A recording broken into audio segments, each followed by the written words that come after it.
بسم اللہ الرحمن الرحیم۔ السلام علیکم ورحمۃ اللہ وبرکاتہ۔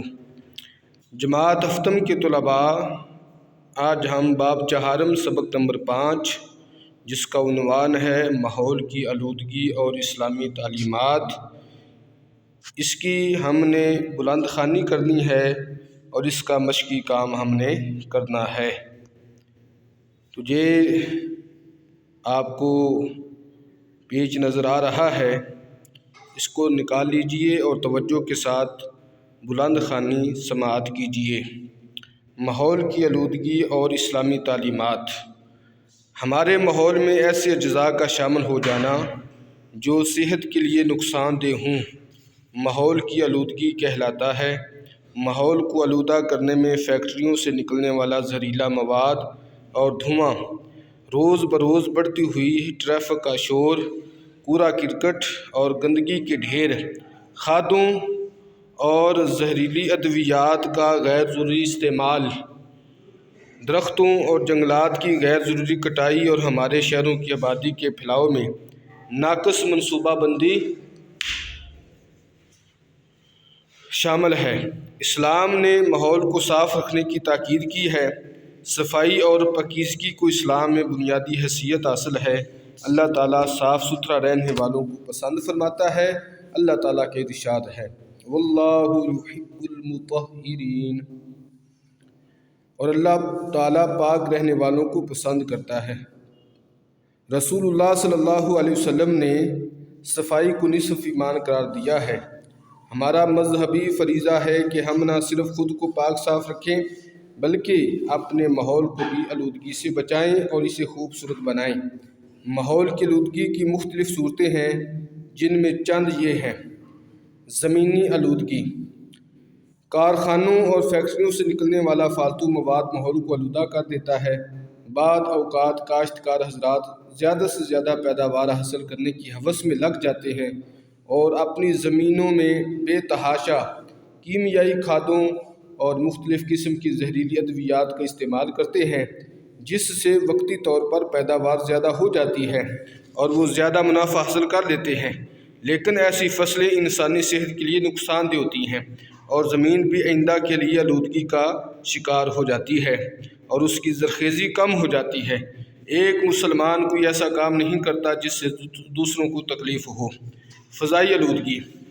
کیمیائی صنعتوں کے کارخانوں سے نکلنے والا زہریلا دھواں، تمباکو نوشی اور بے تحاشا ٹریفک کا دھواں فضائی آلودگی کے اہم اسباب ہیں۔ فضائی آلودگی سے آنکھ، کان، ناک وغیرہ کی بیماریاں پھیل رہی ہیں، جس سے انسانی صحت بری طرح متاثر ہو رہی ہے۔ شجرکاری کے ذریعے فضائی آلودگی سے بچا جا سکتا ہے۔ آپ صلی اللہ علیہ وسلم نے صحابہ اکرام رضی اللہ تعالی عنہم کے ساتھ مل کر شجرکاری میں حصہ لیا اور سایہ دار درختوں کے نیچے گندگی پھیلانے سے منع فرمایا۔ آپ صلی اللہ علیہ وسلم نے درخت لگانے کے فضائل بیان فرمائے۔ آپ صلی اللہ علیہ وسلم کا ارشاد پاک ہے، مسلمان جب کوئی درخت لگائے یا کاشتکاری کرے، اس میں سے کوئی پرندہ یا انسان یا کوئی جانور کھائے تو اس باغ لگانے والے کو صدقے کا ثواب ملتا ہے۔ آبی آلودگی۔ پانی کی آلودگی آبی آلودگی کہلاتی ہے۔ مختلف فیکٹریوں سے خارج ہونے والے پانی میں زہریلے کیمیائی مادے ہوتے ہیں، جس سے پانی آلودہ ہو جاتا ہے۔ اس کے علاوہ وہ لوگ بے احتیاطی سے ندی نالوں میں کوڑا کرکٹ پھینک دیتے ہیں۔ شہروں سے نکلنے والا استعمال شدہ گندا پانی جب ندی نالوں میں شامل ہوتا ہے تو انہیں آلودہ کر دیتا ہے، جس سے نہ صرف آبی حیات متاثر ہوتی ہیں بلکہ ایسا پانی فصلوں کے لیے بھی نقصان دہ ثابت ہوتا ہے۔ آپ صلی اللہ علیہ وسلم نے پانی کو ایک نعمت قرار دیا اور اسے ضائع کرنے سے سختی سے منع کیا۔ پانی کو خراب یا گدلا کرنا اسے نقصان ضائع کرنے کے مترادف ہے۔ صوتی آلودگی۔ صوتی آلودگی سے مراد ایسی تمام آوازیں جو ہماری سماعت کو نقصان پہنچائیں اور ہمیں ذہنی طور پر پریشان کریں۔ سڑک پر چلنے والی ٹریفک کے شور اور ہارن کی آوازیں، آبادی کے قریب کارخانوں میں مشینوں کی آوازیں، اونچی آواز میں موسیقی، لاؤڈ سپیکر کا غیر ضروری استعمال صوتی آلودگی کے اہم اسباب ہیں۔ شور سے کئی نفسیاتی مسائل پیدا ہوتے ہیں، لوگ ذہنی اور اعصابی تناؤ کا شکار ہو جاتے ہیں۔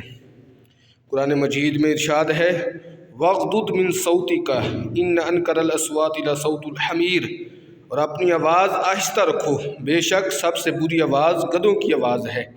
ماحولیاتی آلودگی ایک عالمگیر مسئلہ ہے جس سے نبرد ازما ہونے کے لیے ضروری ہے کہ ہم صفائی کا خاص خیال رکھیں، جگہ جگہ کوڑا کرکٹ نہ پھینکیں، شجر کاری کے موسم میں زیادہ سے زیادہ درخت لگائیں اور ان کی دیکھ بھال کریں۔ ہمیں چاہیے کہ ٹریفک قوانین کی پابندی کریں اور ہارن کا استعمال کم سے کم کریں۔ آبادی کے اندر یا قریب کسی قسم کی فیکٹریاں نہ لگائیں، لاؤڈ سپیکر کا استعمال بھی کم کریں۔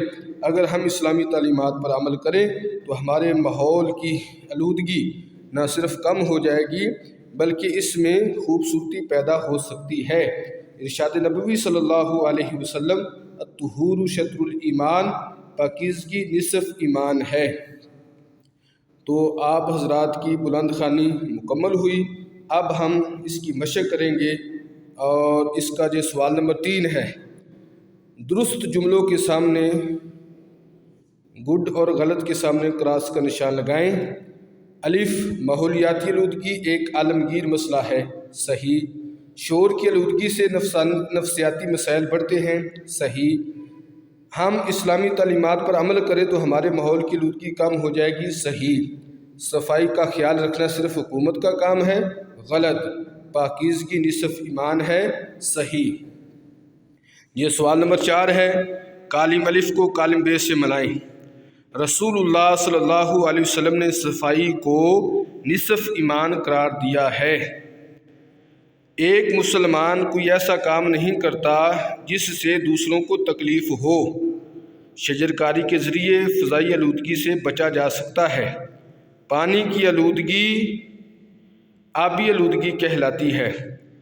اور اپنی آواز آہستہ رکھو، بے شک سب سے بری آواز گدھوں کی آواز ہے۔ صوتی آلودگی سے مراد ایسی تمام آوازیں جو ہماری سماعت کو نقصان پہنچائیں۔ پانی کو خراب یا گدلا کرنا اسے ضائع کرنے کے مترادف ہے۔ یہ درست جواب پہ گڈ کا نشان لگائیں۔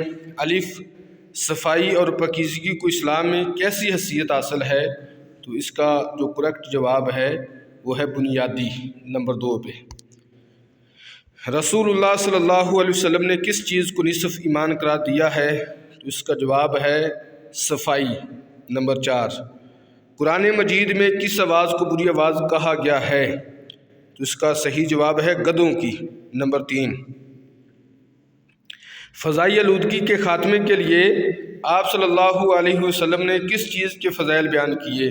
تو اس کا صحیح جواب ہے شجر کاری کے، نمبر 1۔ قرآن مجید میں آواز کے بارے میں کیا ارشاد ہے؟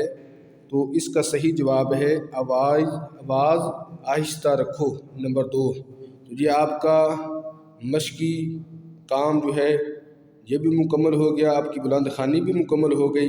اب آپ نے اس کی بلند خوانی کرنی ہے، اس کا جو کتابی کام ہے اس کو آپ نے یاد کرنا ہے اور اپنا خیال بھی رکھنا ہے۔ السلام علیکم ورحمۃ اللہ وبرکاتہ۔